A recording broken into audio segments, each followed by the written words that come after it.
Menko AHY mengungkapkan bahwa pembangunan infrastruktur menghadapi trilema antara perhatian pada resiko, utilitas, dan keberlanjutan.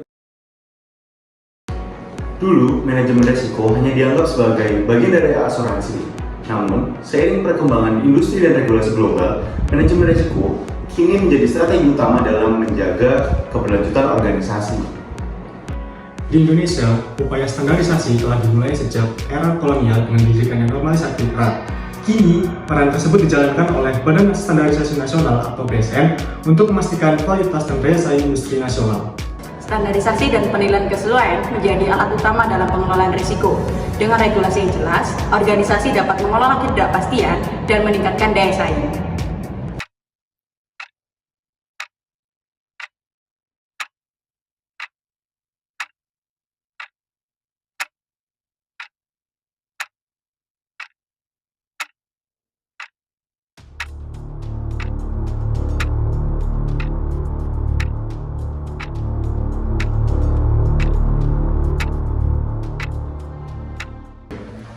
Namun, masih banyak organisasi yang belum menyadari pentingnya manajemen risiko hingga menghadapi krisis.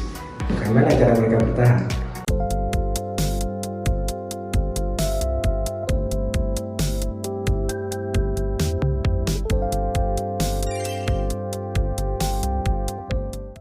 Enterprise Risk Management atau manajemen risiko perusahaan adalah proses sistematis dalam mengelola berbagai risiko yang dapat mempengaruhi modal dan pendapatan organisasi. Menurut DRC dan Brogan tahun 2001, proses dalam Enterprise Risk Management atau disingkat dengan IRM terdapat 5 tahapan, yaitu identifikasi risiko, pengendalian risiko, pemanfaatan risiko, pendanaan risiko, dan yang terakhir adalah pemantauan risiko. Dalam Enterprise Risk Management sendiri, terdapat beberapa tipe. Yang pertama adalah resiko operasional, di mana resiko ini timbul akibat kegagalan proses internal seperti kegagalan teknis, kegagalan manajemen, atau kegagalan dalam penerapan model. Kemudian ada resiko hukum, di mana resiko ini berkaitan dengan proses hukum dan gugatan terhadap organisasi. Kemudian ada resiko strategis, di mana resiko ini merupakan akibat dari faktor internal atau faktor eksternal yang menghambat pencapaian tujuan organisasi. Kemudian ada resiko keuangan, di mana resiko ini melibatkan kehilangan pendapatan bisnis termasuk resiko dalam pembiayaan dan transaksi keuangan. Dan yang terakhir ada resiko bahaya atau keamanan, di mana resiko ini terkait dengan kecelakaan dan potensi bahaya di tempat kerja, baik fisik, biologis maupun kimia yang dapat membahayakan karyawan. Harrington et al. Tahun 2002 menambahkan bahwa konsep IRM mulai berkembang pada akhir 1990-an, di mana ia menekankan pentingnya mengidentifikasi dan mengukur semua risiko, termasuk risiko operasional dan persaingan, dalam satu kerangka kerja yang terintegrasi. Pendekatan ini berbeda dengan metode tradisional yang menangani risiko secara terpisah atau silo approach, sehingga IRM memungkinkan perusahaan untuk lebih efektif dalam mengelola risiko secara holistik, dengan tujuan meningkatkan nilai jangka pendek maupun jangka panjang bagi pemangku kepentingan. Disinilah strategi pengelolaan risiko menjadi kunci. Dengan pendekatan yang tepat, setiap risiko dapat dikelola dengan lebih sistematis dan efektif.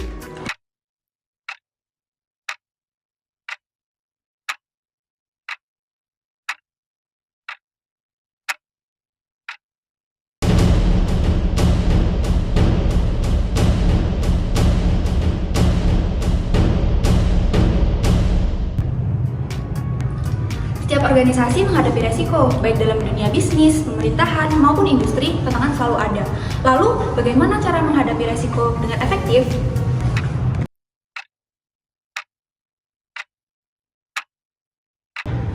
Tanpa strategi yang tepat, resiko dapat menghambat pencapaian tujuan. Itulah mengapa manajemen resiko menjadi kunci keberlanjutan dalam organisasi.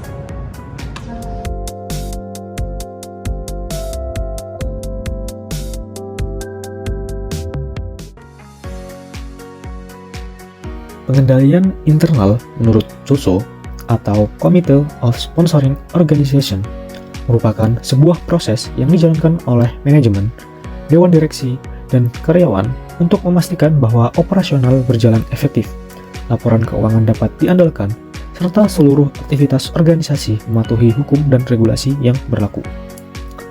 Adapun tujuan pengendalian internal, yang pertama, untuk meningkatkan efektivitas dan efisiensi operasional. Yang kedua, untuk menjamin keakuratan dan keandalan laporan keuangan. Dan yang ketiga, untuk memastikan kepatuhan terhadap peraturan dan regulasi.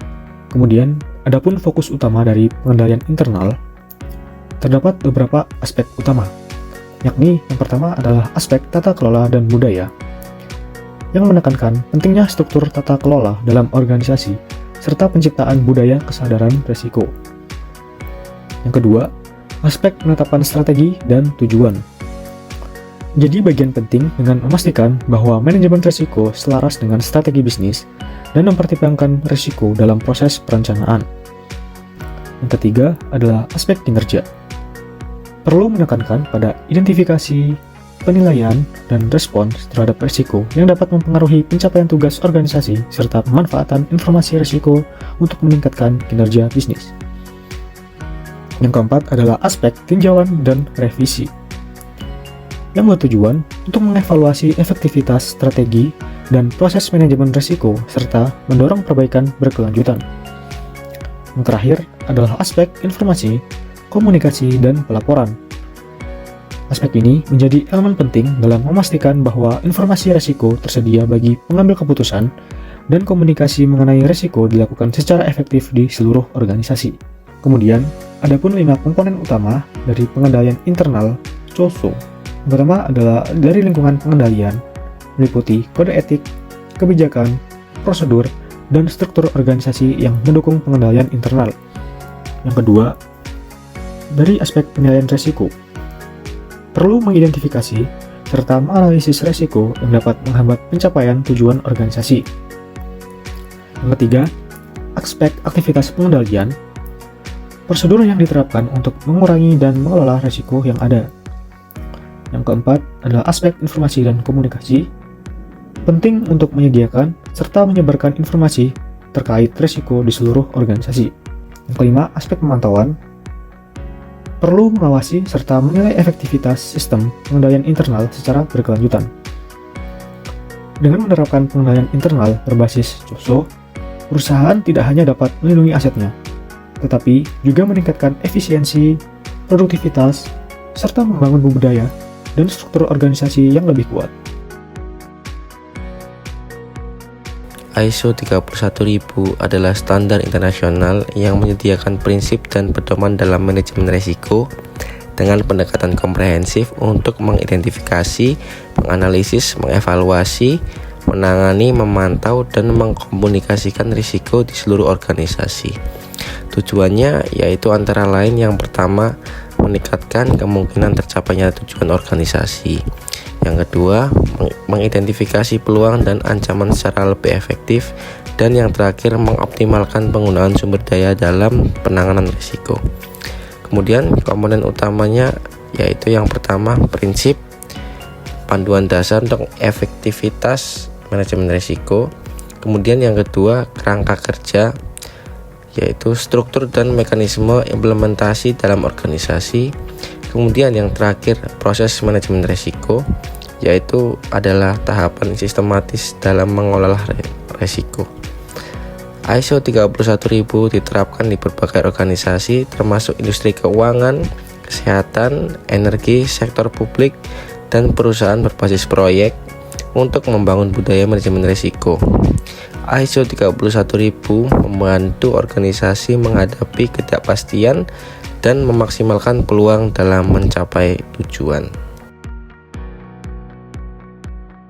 Kemudian ada PP nomor 60 tahun 2008 yang mengatur sistem pengendalian intern pemerintah atau SPIP yang merupakan proses terstruktur untuk mengidentifikasi, mengevaluasi, memitigasi, dan mengendalikan risiko yang dapat mempengaruhi pencapaian tujuan organisasi. Tujuan pengendalian internal dari PP nomor 60 tahun 2008 yang pertama ada menjamin efektivitas dan efisiensi penyelenggaraan pemerintahan.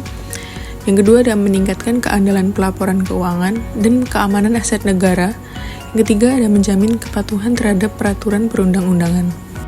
Untuk komponen utama, yang pertama ada lingkungan pengendalian, yaitu menciptakan budaya kerja yang mengedepankan integritas dan etika dalam organisasi.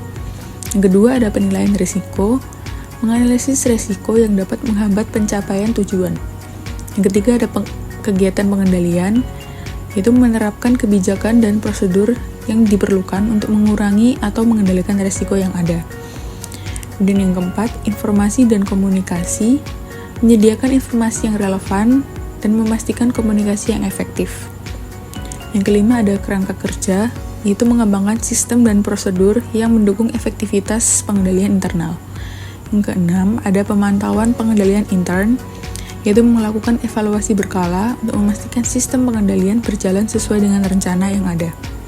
Berikut adalah persamaan konsep manajemen risiko berdasarkan COSO ERM, ISO 31000 dan PP nomor 60 tahun 2008. Persamaan aspek tujuan yaitu mengidentifikasi, mengevaluasi, dan mengelola risiko untuk meningkatkan efektivitas organisasi. Lalu untuk aspek pendekatan, persamaannya berbasis pengendalian risiko dengan fokus pada pengelolaan dan mitigasi risiko. Lalu untuk aspek struktur kerangka, persamaannya masing-masing memiliki prinsip atau komponen yang membantu organisasi menerapkan manajemen risiko secara sistematis. Lalu untuk aspek fokus pengambilan keputusan, persamaannya mendorong keputusan berbasis risiko agar organisasi lebih siap menghadapi ketidakpastian. Selanjutnya, ada perbedaan konsep manajemen risiko berdasarkan COSO ERM, ISO 31000, dan Peraturan Pemerintah Nomor 60 Tahun 2008. Yang pertama, ada aspek perbedaan tujuan utama. COSO ERM mengidentifikasi, mengevaluasi, dan mengelola risiko untuk meningkatkan efektivitas organisasi. Sedangkan ISO 31000 memberikan pedoman fleksibel untuk mengelola risiko di berbagai organisasi. Sedangkan PP nomor 60 tahun 2008 sedikit berbeda dengan COSO ERM dan ISO 31000. Tujuan utamanya adalah mengatur sistem pengendalian intern pemerintah atau SPIP untuk meningkatkan transparansi dan akuntabilitas. Selanjutnya ada perbedaan pendekatan. COSO ERM berbasis pengendalian internal dan corporate governance. Sedangkan ISO 31000 pendekatannya fleksibel berbasis prinsip umum manajemen risiko. Sedangkan PP nomor 60 tahun 2008 berfokus pada pengendalian internal di instansi pemerintah. Selanjutnya ada perbedaan fokus implementasi. Implementasi COSO ERM berfokus pada perusahaan yang ingin menghubungkan risiko dengan strategi bisnis. Sedangkan ISO 31000 implementasinya dapat diterapkan di berbagai jenis organisasi seperti bisnis, pemerintahan, dan sosial. Sedangkan PP nomor 60 tahun 2008 implementasinya khusus untuk instansi pemerintah guna meningkatkan efektivitas pengelolaan keuangan negara. Selanjutnya ada perbedaan sifat regulasi. COSO ERM pedomannya berbasis best practice untuk bisnis dan organisasi. Sedangkan ISO 31000 sifat regulasinya standar internasional yang tidak mengikat tetapi dapat diadopsi.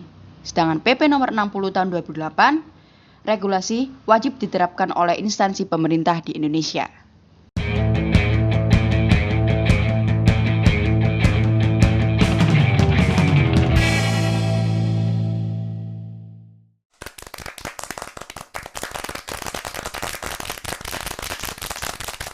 Mengelola resiko bukan sekedar kewajiban, namun strategi untuk mencapai keberlanjutan dan pertumbuhan. Manajemen resiko, kelola resiko.